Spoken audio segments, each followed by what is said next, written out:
چلیں بسم اللہ الرحمن الرحیم۔ عربی گرامر کا ہم مطالعہ کر رہے تھے، صرف و نحو کا۔ تو آج ہمارا جو ٹاپک ہے وہ ہے ایک تو توابع کا بیان۔ لاسٹ ٹائم ہم نے ڈسکس کیا تھا مرفوعات، منصوبات اور مجرورات کو، تو آج اسی کی ایک کڑی ہے توابع، ٹھیک ہے۔ یعنی جب ہم نے اعراب کو ڈسکس کیا تھا تو ہم نے اس میں یہ بات کہی تھی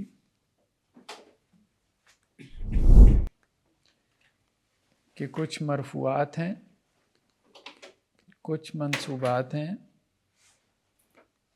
اور کچھ مجرورات ہیں۔ مرفوع وہ ہیں کہ جو حالت رفع میں ہوتے ہیں اور یہ 8 ہیں، منصوب وہ ہیں جو حالت نصب میں ہوتے ہیں، یہ 12 ہیں، مجرور وہ ہیں جو حالت جر میں ہوتے ہیں اور یہ 2 ہیں، ٹھیک ہے۔ تو عربی زبان میں مرفوعات، منصوبات اور مجرورات، جس کے ذریعے سے ہم اعرابی حالت جانتے ہیں، خاص طور پہ اسم کی اعرابی حالت۔ ویسے تو ایک جملہ بھی بعض اوقات فاعل بن سکتا ہے، منصوب بن سکتا ہے، لیکن یہ بہرحال آگے کا سٹرکچر ہے۔ تو اب نیکسٹ ہمارا ہے توابع، ٹھیک ہے۔ توابع وہی اعراب کی بحث کے تحت آ رہا ہے، ٹھیک ہے، کیونکہ اعراب کی بحث چل رہی تھی۔ تو توابع میں ایک مطبوع ہوتا ہے اور ایک تابع ہوتا ہے۔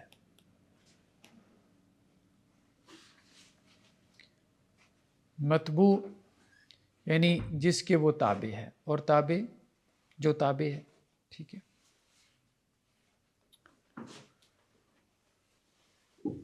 مطبوع جو ہے وہ پہلا اسم ہے، تابع جو ہے وہ دوسرا اسم ہے۔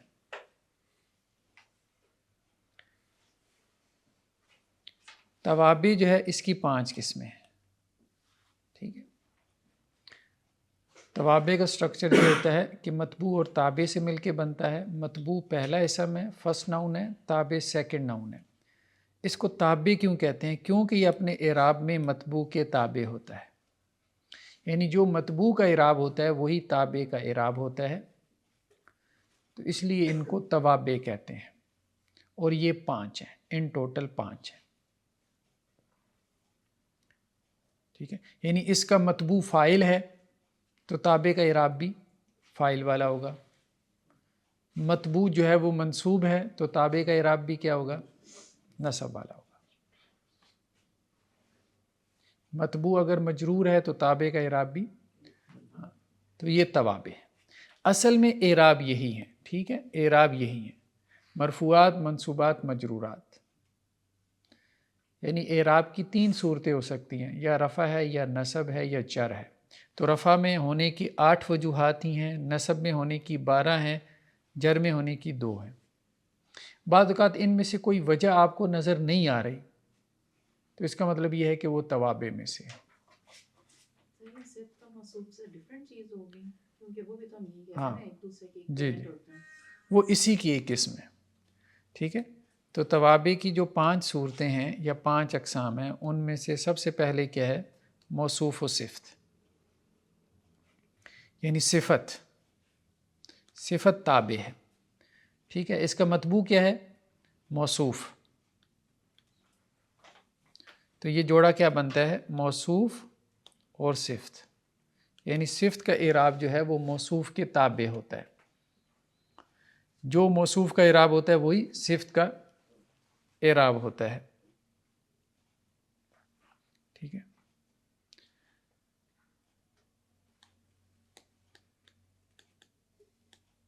جاءنی میرے پاس آیا، ٹھیک ہے۔ عالم ایک عالم، صادقن جو سچا تھا، ٹھیک ہے۔ میرے پاس ایک سچا عالم آیا۔ تو اب عالم موصوف ہے صادق اس کی صفت ہے، تو اس کا اعراب اس کے تابع ہے موصوف کے۔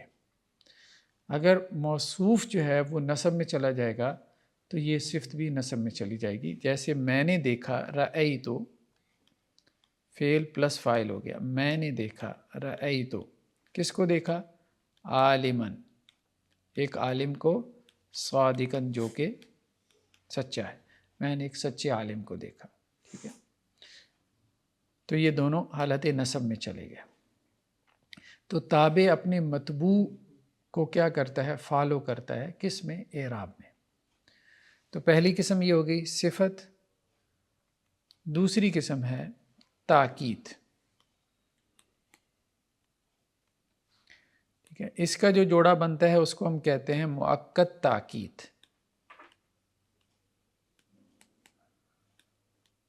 مؤکد تاکید، تاکید وہ تابع ہے جو اپنے ما قبل اسم میں تاکید پیدا کرنے کے لیے آتا ہے، ٹھیک ہے؟ تاکید دو طرح کی ہوتی ہے، کبھی لفظی اور کبھی معنوی۔ لفظی تاکید وہ ہے کہ آپ لفظ کو ریپیٹ کر دیں، اسی لفظ کو ریپیٹ کر دیں۔ بعض اوقات آپ کسی چیز کو ایمفیسائز کرنے کے لیے نا بار بار وہ جملہ کہتے ہیں، ٹھیک ہے؟ تو یہ اس پہ زور دینے کا ایک انداز ہوتا ہے جو ہر زبان میں،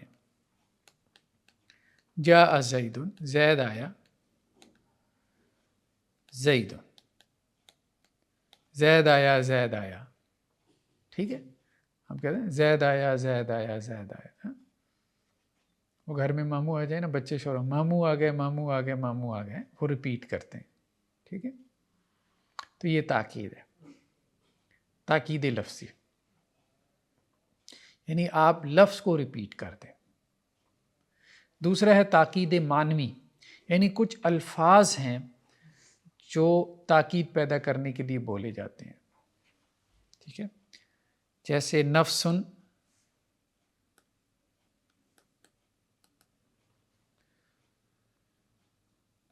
کلن، ٹھیک ہے؟ نفسن، کلن، اجمع،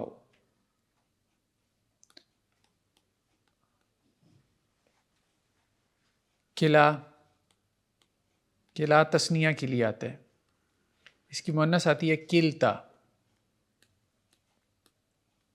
کلا اور کلتا، ٹھیک ہے؟ اقتو، ابسو، اور بھی کچھ ہیں لیکن وہ غیر معروف ہیں، وہ زیادہ استعمال نہیں ہوتے۔ جاء زید، ہاں ایک اور لفظ بھی عام طور پہ استعمال ہوتا ہے، عین،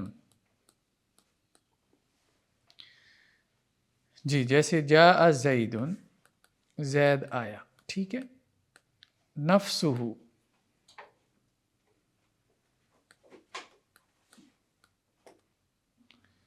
جاء زید نفسہ، زید ہی آیا، ٹھیک ہے؟ جاء زید،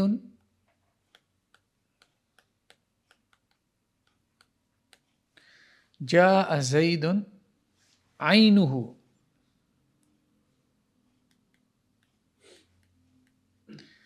زید آیا، عینہ، وہ خود، جیسے کہتے ہیں نا زید خود آیا۔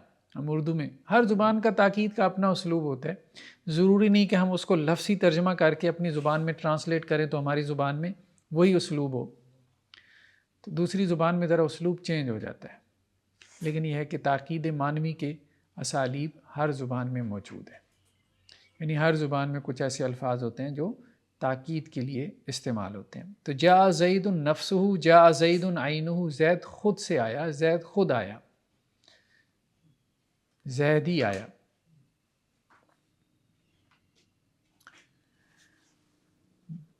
جاء القوم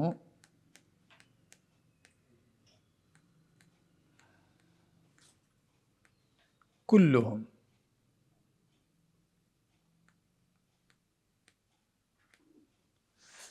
قوم آئی پوری کی پوری۔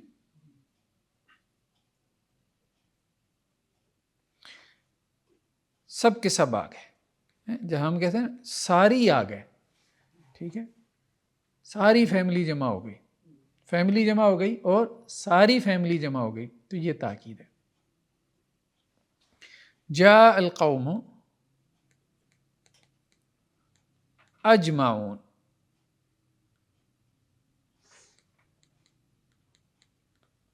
اجمعو سے اجمعون، سب آ گئے، ٹھیک ہے۔ جیسے قرآن میں فسجد الملائکۃ، فسجد الملائکۃ کلہم اجمعون، ٹھیک ہے۔ اب یہاں پہ بھی بات پوری تھی، فرشتوں نے سجدہ کیا، بات مکمل تھی، ٹھیک ہے۔ کلہم، سب کے سب نے، اجمعون، سب نے، کوئی ایکسیپشن نہیں، کوئی ایکسیپشن نہیں۔ تو الملائکہ میں بھی سب فرشتے شامل تھے، سب فرشتے شامل تھے۔ تو اب اس کی ترکیب کیسے کریں گے؟ ساجدہ کیا ہے؟ فعل ہے، ٹھیک ہے۔ ملائکہ کو ہم کہیں گے مؤکد، کیا ہے؟ مؤکد، جس کی تاکید ہوتی ہے اس ناؤن کو کیا کہتے ہیں؟ مؤکد، جیسے جس کی صفت ہوتی ہے اس کو موصوف کہتے ہیں، ٹھیک ہے۔ کلہم تاکید اول، ٹھیک ہے۔ اجمعون تاکید ثانی، ٹھیک ہے، تاکید دوم، ٹھیک ہے، اول دوم۔ اچھا، اب ان کو کیا کریں؟ دونوں کو ملا دیں، مؤکد اور تاکید کو، تو یہ مل کے کیا بن جائے گا؟ فاعل۔ سجدہ کرنے والے کون ہیں؟ فرشتے، سب فرشتے، تو مؤکد تاکید مل کے فاعل بن گیا۔ تو اب اصل میں ملائکۃ، اس کا جو اعراب تھا وہ تاکید نے فالو کیا، کلہم، اور اجمعون نے بھی فالو کیا، ٹھیک ہے۔ اجمعون، اجمعین، اجمعین نصب جر یہ ہوگی نا، اجمعین، ٹھیک ہے۔ کلا دو کے لیے آتا ہے، جاء یا جاء الرجلان، جاء الرجلان،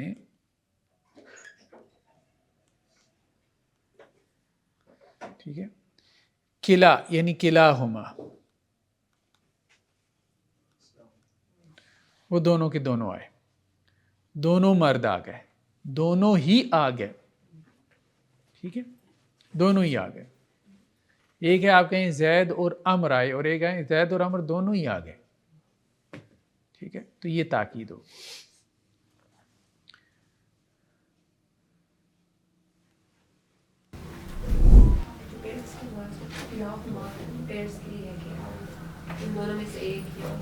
جی جی ہاں، قرآن میں بھی یہ لفظ آتا ہے، پیرنٹس کے لیے آتا ہے، ٹھیک ہے۔ یہ غالباً سورہ بنی اسرائیل میں ہے یا سورہ لقمان میں ہے، واللہ اعلم۔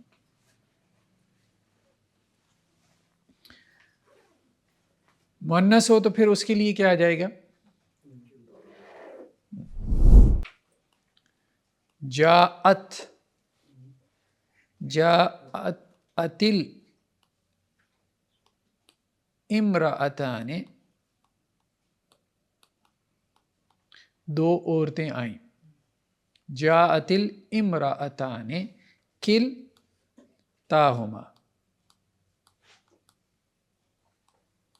ٹھیک ہے، کلتاہما، تو یہ ہے تاکید، مؤکد تاکید۔ تاکید کبھی لفظی ہوتی ہے اور کبھی معنوی ہوتی ہے۔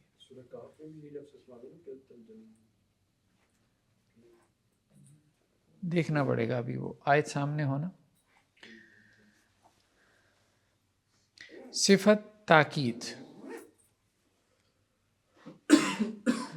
اور تیسری چیز کیا ہے؟ بدل،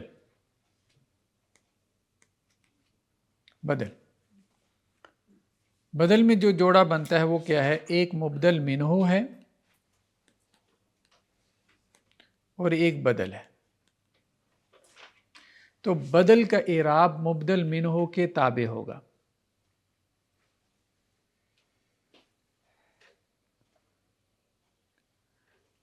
بدل کسے کہتے ہیں؟ بدل اس کو کہتے ہیں جو اصلاً مقصود ہو اور مبدل منہ تمہید کی غرض سے آیا ہو۔ بدل کی پھر آگے 4 قسمیں ہیں۔ تاکید کی 2 تھیں تو بدل کی کتنی ہیں؟ 4 قسمیں ہیں۔ ایک بدل الکل، دوسرا بدل البعض، تیسرا بدل الاشتمال،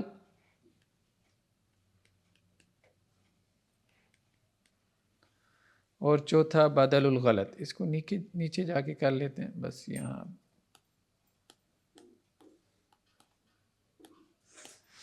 بدل الکل، بدل البعض، بدل الاشتمال، بدل الغلط۔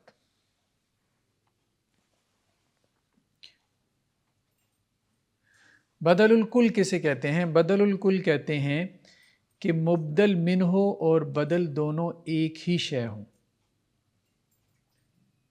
ٹھیک ہے،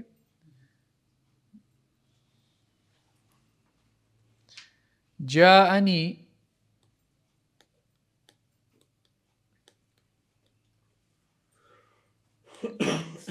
زید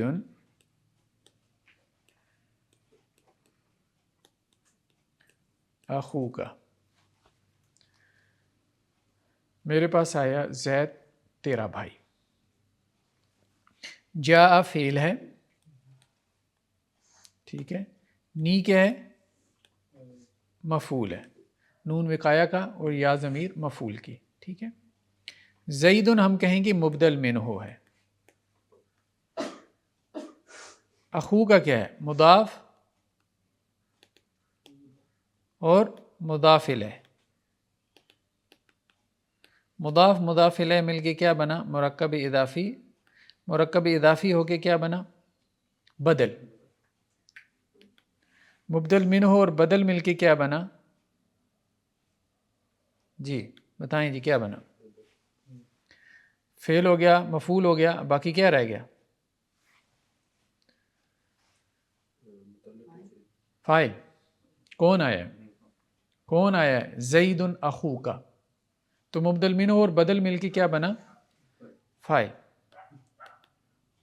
فعل فاعل مفعول مل کے کیا بنا؟ جملہ فعلیہ۔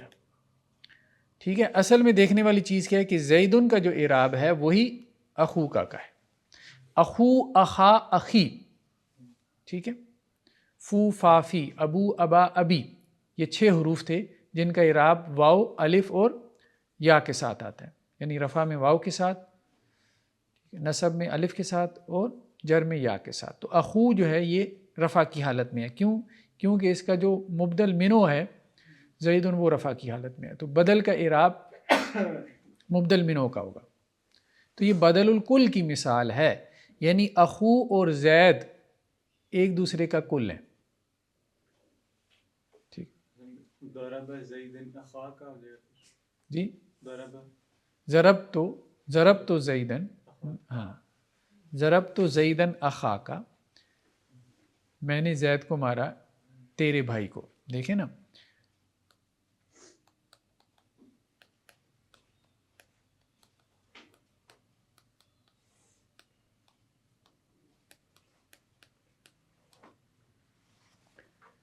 ٹھیک ہے، ضربت زیدن اخاک،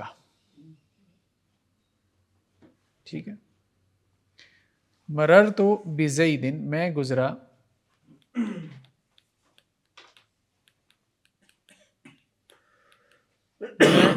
میں زید کے پاس سے گزرا اخی کا، تیرے بھائی زید کے پاس سے گزرا، یعنی تابع کا اعراب وہی ہوگا جو مطبوع کا ہے، ٹھیک ہے۔ بدل کا اعراب وہی ہوگا جو مبدل منو کا ہے۔ اب اس میں جو بات نوٹ کرنے والی ہے، ایک تو ہے نا اس کا لفظی پہلو، اعراب کا پہلو، اور ایک معنوی پہلو بھی ہے۔ معنوی پہلو کیا ہے کہ اصل میں بدل مطلوب ہوتا ہے، مبدل منہ مطلوب نہیں ہوتا۔ یعنی آپ کیا کہنا چاہ رہے ہیں؟ آپ اپنے مخاطب کو کہنا چاہ رہے ہیں تیرا بھائی آیا میرے پاس، اپنے اس کے بھائی کا نام تو اس کو پتہ ہے ٹھیک ہے، مطلب آپ اسے یہ انفارمیشن نہیں دینا چاہ رہے کہ بھائی تیرے بھائی کا نام زید ہے، آپ اسے یہ انفارمیشن دینا چاہ رہے ہیں کہ تیرا بھائی میرے پاس آیا، ٹھیک ہے، یا آپ اسے یہ انفارمیشن نہیں دینا چاہ رہے کہ زید میرے پاس آیا. آپ کا اصلاً مقصود کیا ہے؟ اسے یہ بتانا مخاطب کو کہ تیرا بھائی میرے پاس آیا تھا، یا تیرے بھائی کو میں نے جو ہے وہ دیکھا تھا. تو مبدل منہ اور بدل میں اصل مقصود کیا ہوتا ہے؟ بدل ہوتا ہے. مبدل منہ تمہید کی غرض سے آتا ہے. بدل البعض کی مثال کیا ہے؟ ضرب زید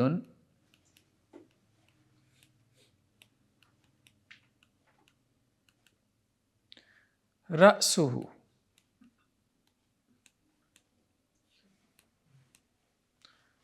ضرب زید رأسہ، زید کو مارا گیا، ٹھیک ہے،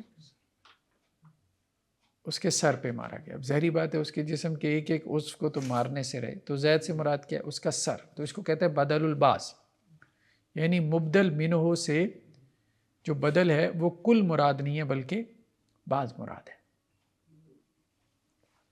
تو زید مبدل منہ بعضہ، ٹھیک ہے. رأسہ کیا ہے؟ مضاف اور مضاف الیہ مل کے بدل البعض، یعنی مبدل منہ کا بعضہ، ٹھیک ہے. تو رأسہ مضاف اور مضاف الیہ یہ دونوں مل کے مرکب اضافی بنے، اور مرکب اضافی بن کے کیا بنے؟ بدل، ٹھیک ہے. تو بدل اور مبدل منہ دونوں مل کے کیا بن گئے؟ نائب فاعل، ٹھیک ہے. اور ضرب فعل مجہول، تو یہ نائب فاعل کے ساتھ مل کے کیا بن گیا؟ جملہ فعلیہ. تو ضرب زید رأسہ، زید کے سر پہ چوٹ پڑی، زید کے سر پہ مارا گیا. ہم ذرا محاورتاً کریں گے، ہم کہیں گے زید کے سر پہ چوٹ پڑی. تو اصل مقصود بتانا یہ نہیں ہے کہ زید کو مار پڑی، بلکہ یہ بتانا مقصود ہے کہ اس کے سر پہ چوٹ لگی. تو مبدل منہ اور بدل میں اصل مقصود کیا ہوتا ہے؟ بدل ہوتا ہے. بس یہ ذہن میں رکھنا ہے، ٹھیک ہے. اور موصوف صفت میں کیا ہے؟ موصوف صفت میں اصل مقصود موصوف ہوتا ہے، جس کی آپ صفت بیان کر رہے ہوتے ہیں. کیونکہ صفت تو موصوف کو ڈیفائن کر رہی ہے نا، ٹھیک ہے. تو وہ تو موصوف کی ڈیفائنر ہے. تو آپ کے نزدیک اصل چیز موصوف ہے، جس کے اندر آپ نکھار پیدا کر رہے ہیں کہ اس کی یہ صفات ہے، ٹھیک ہے. یعنی آپ کا اصل فوکس موصوف ہوتا ہے. یہاں پہ اصل فوکس جو ہے وہ آپ کا بدل ہے. بدل الاشتمال، یعنی بدل جو ہے اس کا مبدل منہ سے کوئی تعلق ہو. ایک یہ ہے کہ وہ مبدل منہ کا کل ہو، ایک یہ ہے کہ وہ مبدل منہ کا جز ہو، اور تیسرا یہ ہے کہ اس کا مبدل منہ سے تعلق ہو. سورے کا زید،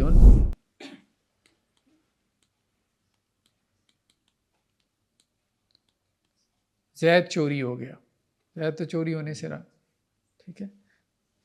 ثوبہ، ٹھیک ہے، یا مالہ کر دیں، کوئی بھی کر دیں. زید چوری ہوا، اس کا مال، یعنی اس کا مال، یعنی کر کے بھی آپ ترجمہ کر سکتے ہیں، لیکن وہ ذرا فصیح ترجمہ نہیں بنے گا. زید کی چوری ہوئی جی، یہ مکمل زید کا مال چوری ہو گیا، مالہ. معلوم چھوڑ دیں تو ویسے سوری کا زیدن، زیدن جو ہے وہ نائب فاعل ہے. چوری کون ہوا؟ زید. زید کی نہیں، کی کا کی کے تو مرکب اضافی میں آئے گا نا، تو یہ ترکیب مرکب اضافی کی نہیں ہے، یہ فعل مجہول ہے اور اس کا نائب فاعل ہے. تو نائب فاعل اسی کو کہتے ہیں جس کے اوپر کام ہو رہا ہو. تو وہ جو سرقہ کا کام ہو رہا ہے وہ کس پہ ہو رہا ہے؟ وہ زید پہ ہو رہا ہے. میں نے کہا تھا نا مفعول بھی کسے کہتے ہیں؟ جس پہ فاعل کا فعل واقع ہو. تو فاعل کا فعل جس پہ واقع ہو، ٹھیک ہے. تو زیدن کیا ہے؟ مبدل منہ، اور مالہ مضاف مضاف الیہ مل کے کیا بنا؟ مرکب اضافی ہو کے کیا بنا؟ بدل، اور مبدل منہ اور بدل مل کے کیا بنے؟ نائب فاعل۔ اور یہ فعل مجہول، اور فعل مجہول اور نائب فاعل مل کے کیا بنے؟ جملہ فعلیہ۔ ٹھیک ہے جی۔ سر جیسے یہاں پہ کہ زید کا مال چوری ہوا، تو اگر ہم کہ زید اغوا ہوا تو وہ کس کیٹیگری میں؟ اس کے لیے آپ فعل بدل دیں گے نا، آپ اغوا کا فعل استعمال کریں گے، وہاں تو وہ ٹھیک ہو جائے گا۔ تو یہ کل میں آئے گا باس میں، یا اس کا کیا؟ جو ہم نے تین مثالیں کہ بدل والی، ہاں کل ایک کل کی پڑی ایک باس کی پڑی۔ نہیں، کیا چیز اس میں کل میں آئی؟ اس مثال کی بات کریں، یہ والی؟ ہاں، یہ تو بدل الاشتمال ہے نا، یعنی بدل جو ہے وہ مبدل منہ سے متعلق ہو۔ نہیں، اگر میں یہ کہہ رہی ہوں کہ زید ہوا ہوا تو یہ وہ دیکھو، وہ تو بدل بنے گا ہی نہیں، آپ نے صرف سیدھا سادہ سا فعل استعمال کرنا ہے کہ زید اغوا ہوا، ٹھیک ہے، ہاں، تو وہ تو اس کا نائب فاعل بن جائے گا نا، یہ ساری ترتیب ضروری ہے۔ ٹھیک، تو وہ تو فعل میں معنی آ گیا نا، فعل میں معنی آ گیا۔ تو اس چیز کو آپ یوں بھی کہہ سکتے ہیں، سوری کا مال زیدن، یہ بھی تو کہہ سکتے ہیں زید کا مال چوری ہوا، اب یہ بھی اسلوب ٹھیک ہے، سوری کا مال زیدن، زید کا مال، زوربا رأس زیدن، زید کے سر پہ چوٹ پڑی، ٹھیک ہے، ترکیب یہ نہیں ہوگی، ترکیب یہ نہیں ہوگی، پھر اس کی ترکیب بدل جائے گی نا، ترکیب یہ نہیں ہوگی۔ جیسے ہم نے کہا تھا کہ بعض اوقات آپ جملہ فعلیہ کی صورت میں بھی کوئی مفہوم ادا کر سکتے ہیں، جملہ اسمیہ بھی بنا سکتے ہیں۔ نیکسٹ کیا ہے؟ بدل الغلط، بدل الغلط۔ تو بدل الغلط کیا ہے؟ کہ ایک غلطی کی تصحیح کی جاتی ہے، تو اس کو بدل الغلط کہتے ہیں۔ جیسے آپ کہتے ہیں جاءنی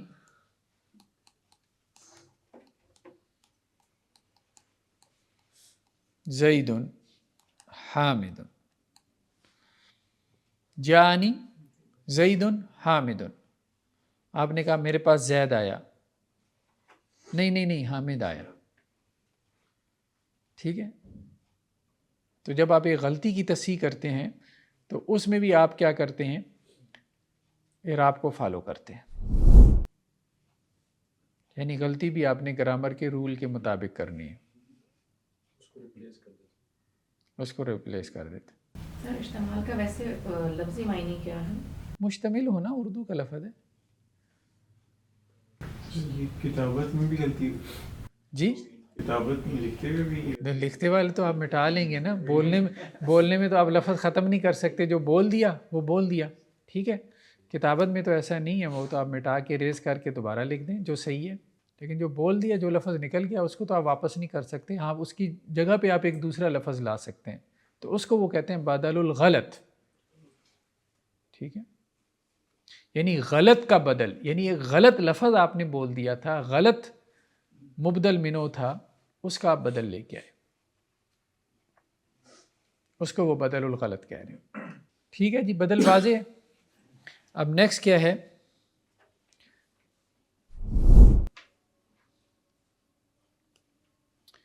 عطف بیان،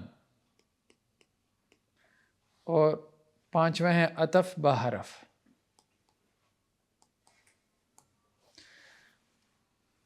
عطف بیان اور عطف بحرف،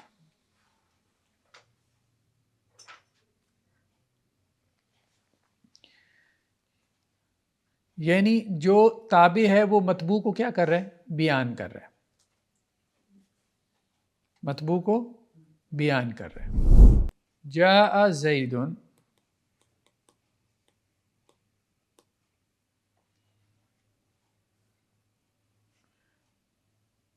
ابو عمرو،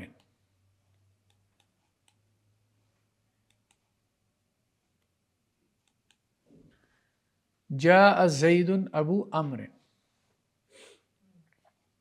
جاء فعل، ٹھیک ہے،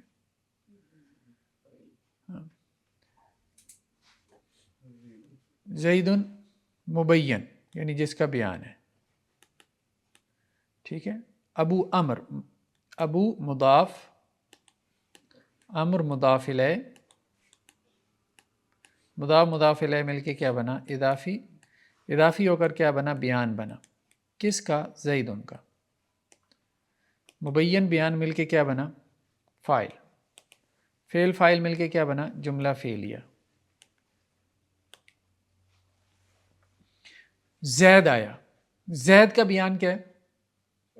ابو عمر. کون سا زید آیا؟ ابو عمر. ثابت نہیں رکھتا بدل الکل سے؟ بدل الکل سے نہیں. اس کی وجہ یہ ہے کہ بدل میں اصل مقصود بدل ہوتا ہے،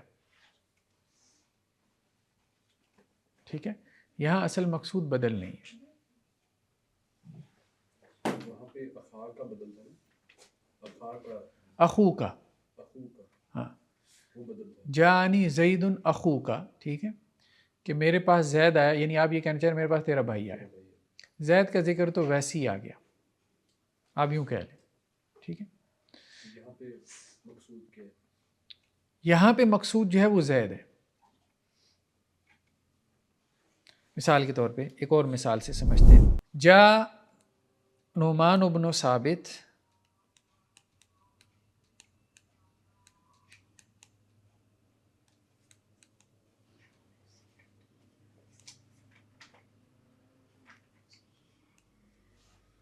ابو حنیفہ تھا، ٹھیک ہے جی. نعمان بن ثابت ابو حنیفہ آئے، ٹھیک ہے. تو اصل میں مقصود یہی ہے نا کہ نعمان بن ثابت آئے.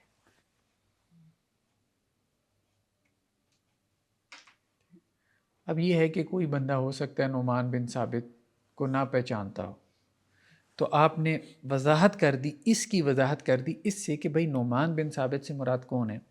امام ابو حنیفہ ہیں، کیونکہ ابو حنیفہ ان کی کنیت ہے، نعمان بن ثابت ان کا نام ہے. لیکن مقصود کیا ہے؟ نعمان بن ثابت. مبین، مبین جس کی تبیین کی گئی ہو. بیان، بیان تو بیان ہے، یعنی جس لفظ کے ذریعے سے آپ اس کی تبیین کر رہے ہیں، اس کی وضاحت کر رہے ہیں. یہ میرے خیال بولنے والے کی کانٹیکسٹ میں نہیں سمجھا جائے گا جو بول رہا ہے جی کہ وہ کیا مراد لے رہا ہے. ایسے ہی. جاء نعمان بن ثابت. ہاں، نعمان ابن ثابت، ٹھیک ہے. تو ابن کا اعراب نعمان کے مطابق ہوگا. ابو حنیفہ تھا. ابو حنیفہ تھا مطلب وہ ہے نا غیر منصرف ہے نا. حنیفہ اجمی نام جو ہے وہ غیر منصرف ہوتے ہیں. تو ابو مضاف ہے، حنیفہ مضاف الیہ ہے لیکن حالت جر میں ہے، اور حنیفتہ غیر منصرف ہے. حنیفتو، حنیفتہ، حنیفتہ. اجمی نام ہو یا اسی طرح سے جو ہے وہ عورتوں کے جو نام ہوتے ہیں تو یہ غیر منصرف ہوتے ہیں. چلیں جی بات، ہم کیا ڈسکس کر رہے تھے، کہاں چلے گئے؟ بیان، مبین بیان، ٹھیک ہے. نیکسٹ کیا ہے؟ عطف بحرف، حرف کے ساتھ. اس کی 10 قسمیں، یعنی حرف عطف کی 10 قسمیں، یا حرف عطف 10 طرح کا ہوتا ہے، ٹھیک ہے. تو اس کو مبین بیان کہتے ہیں، اس کو کہتے ہیں معطوف الیہ اور معطوف. جیسے جاء زید، زید آیا، و حامد، اور حامد آیا. زید اور حامد آیا. جا فعل، ٹھیک ہے. زیدن ہم کہیں کہ معطوف علیہ، واو حرف عطف، حامد معطوف. یعنی جو حرف عطف سے پہلے اس کو معطوف علیہ کہتے ہیں، جو حرف عطف کے بعد اس کو معطوف کہتے ہیں. معطوف علیہ اور معطوف مل کے کیا بنے؟ فاعل بن گیا. فعل پلس فاعل مل کے کیا بنا؟ جملہ فعلیہ.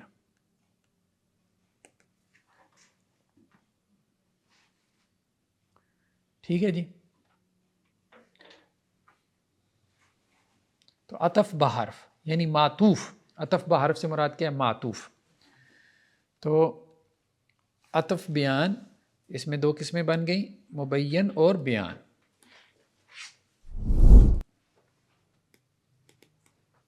اور عطف بحرف میں بھی دو قسمیں بن گئیں، یعنی معطوف علیہ اور معطوف۔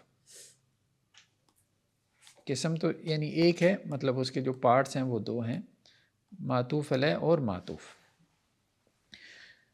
تو موصوف صفت مطبوع تابع ہے، موقت تاکید مطبوع تابع ہے، مبدل منہ بدل مبتوع تابع ہے، مبین بیان مطبوع تابع ہے، اور معطوف علیہ معطوف مطبوع تابع ہے۔ تو یہ 5 صورتیں ہیں توابع کی، کہ جس میں تابع کا اعراب جو ہے وہ مطبوع کے مطابق ہوتا ہے۔